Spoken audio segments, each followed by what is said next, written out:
Так, мы идем в гости к Диане Аль-Шаер. Она живет здесь, в этой коневозке. И мы узнаем, как русские спортсмены переживают коронавирус в Европе.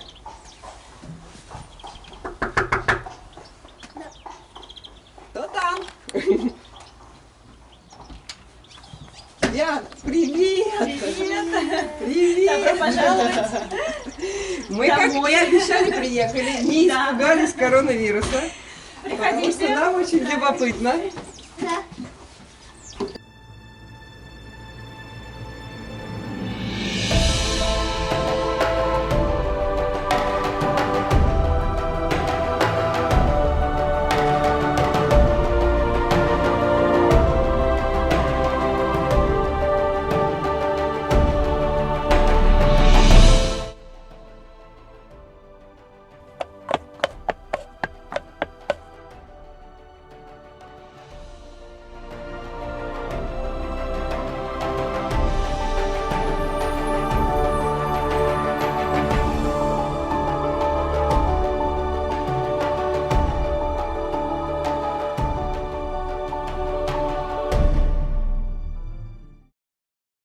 Добрый день, уважаемые читатели, а теперь уже и зрители «Золотого мустанга». Я Елена Ершова, главный редактор «Золотого мустанга».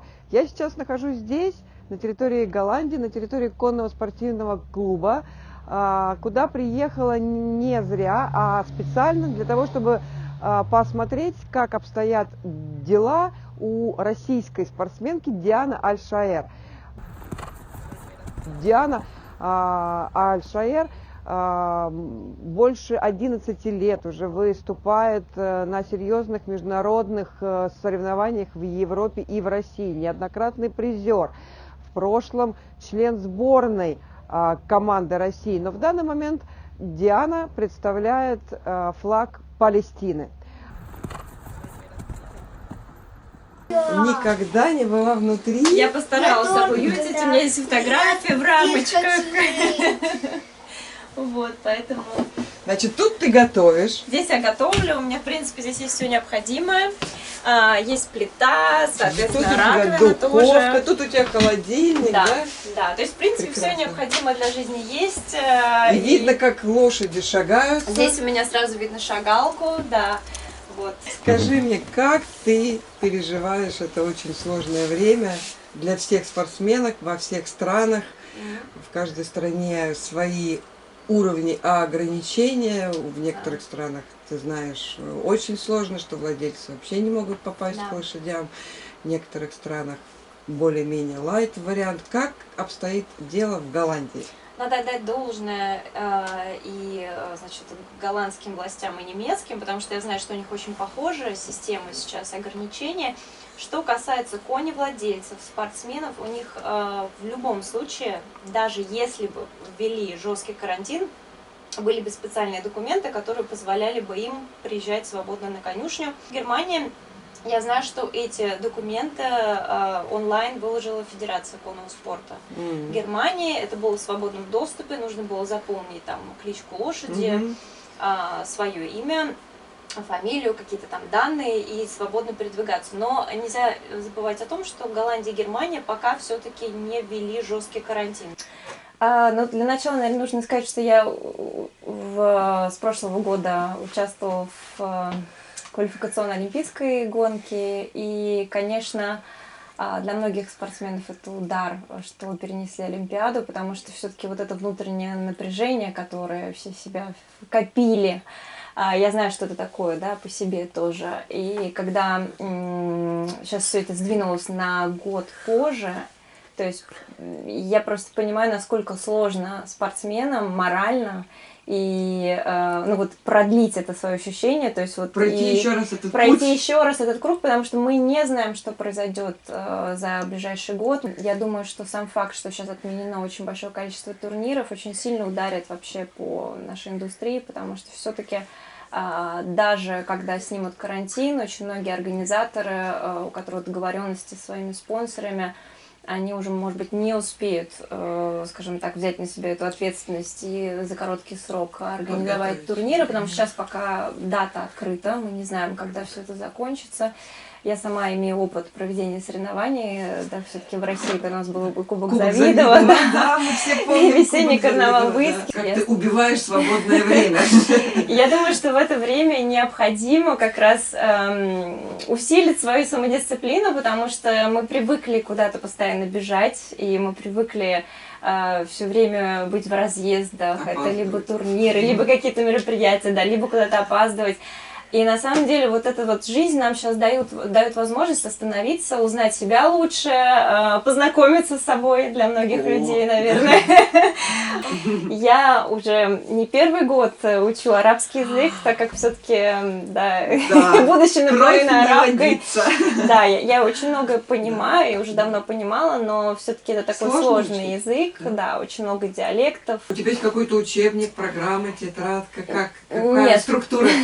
У меня на самом деле договоренность с одним очень талантливым палестинским всадником, который живет в Швейцарии.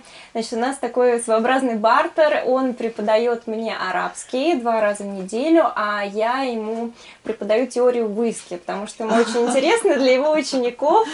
Домашние задания вы делаете? Делаем, да. У меня есть домашние задания. Безусловно, у меня есть книга, я могу там показать. То есть у меня вот арабские... Я там учусь, я пишу по-арабски, соответственно, у меня также есть домашние задания, и вот таким вот образом он проверяет все. Оценки ставит? Да. Нет, оценки не ставит, мне это очень нравится.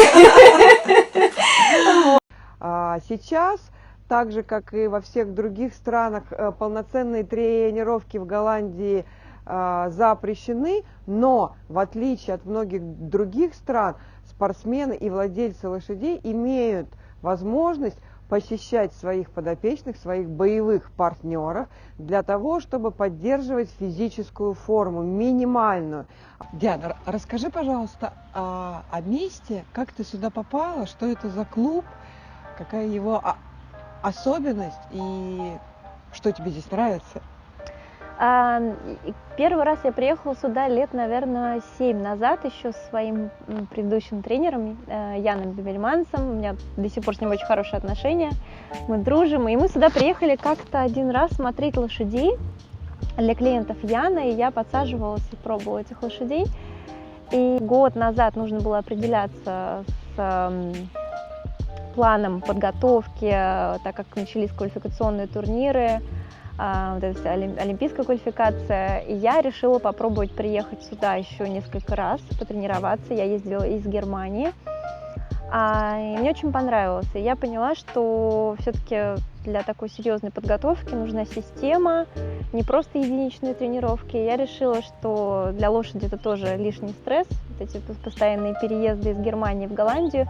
Я уже решила приехать сюда и в принципе остаться здесь. Плюс сюда приезжают очень интересные всадники, когда, допустим, британская сборная приезжает в Европу, они базируются здесь. Карл Хестер, Шарлотт Дюжардан, она была здесь буквально 3 недели назад. Я видела, что тут стоит Негра. Да, здесь на этой конюшне стоит знаменитый жеребец-производитель Негра, отец Валегра. Также Эвердейл, Глэмордейл, то есть такие знаменитые, действительно знаменитые лошади, на которых я могу любоваться каждый день. Ну и плюс я уже говорила, да, что у меня тоже возможность есть там, ездить на Лорд Леттедейле, и действительно это счастье быть в таком месте. И мне очень нравится здесь подход вообще к лошадям, к тренировочному процессу. Ты все знаешь изнутри, потому что ты здесь находишься абсолютно в полном одиночестве. Я имею в виду, у тебя нет команды, у тебя нет коновода, ты все делаешь сама. Да. Правильно? Да, как ты это... Насколько это сложно и насколько это очень удивительно для всадников, потому что обычно у всадников 1, 2, 3, да, там, и так далее. Ты все это совмещаешь в одном лице. Как это удается? Как проходит? Это был мой осознанный выбор. Дело в том, что когда у меня было там 3 собственные лошади, тогда действительно мне было сложновато, и когда были постоянные международные старты, мне нужна была помощь, у меня был коновод.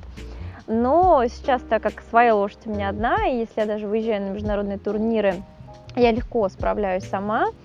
И мне, в принципе, очень нравится выполнять эту работу самостоятельно, потому что меня это как-то сближает с моей лошадью, и мы находимся в более тесном контакте. Ну, я думаю, что сейчас приоритет это, конечно, сохранить физическое здоровье лошадей и прекрасная возможность для того, чтобы тоже разнообразить их досуг. У меня всегда у лошадей был достаточно разнообразный досуг. То есть даже когда были полноценные тренировки с моим тренером Анной Ван Ольст, мы работали вот так вот в Иску 3-4 раза в неделю. Значит, один день у нас был акватренер, либо спа, значит, и обязательно раз в неделю мы ходим в леса или в поля с лошадьми. Ну, для того, чтобы, как и людям сейчас важно, и физическое свое здоровье поддерживать, и морально. То же самое и с лошадьми. И там раз в неделю мы делаем просто, даем возможность лошадям потянуться. И вот именно, то есть такой вот сейчас, наверное, самый главный акцент это на оттачивание базовых элементов, потому что, в принципе, уже все элементы большого приза мои кобылы уже для себя выучили. Скажи, а можно выезжать в поля, в леса? Верхом? Можно. Мы, кстати, задались этим вопросом, потому что у нас на конюшне все без исключения, там, и большепризные молодые лошади раз в неделю, как минимум, ходят в поля, в леса.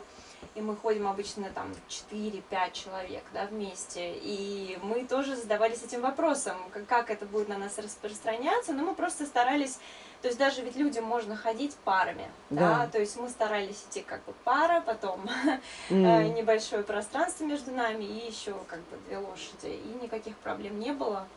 Я думаю, что теплые какие-то наши друзья, наши близкие люди, они вне зависимости от той дистанции, которую мы держим, всегда остаются нам близкими людьми. Поэтому здесь уж, я думаю, немножко потерпеть мы все сможем.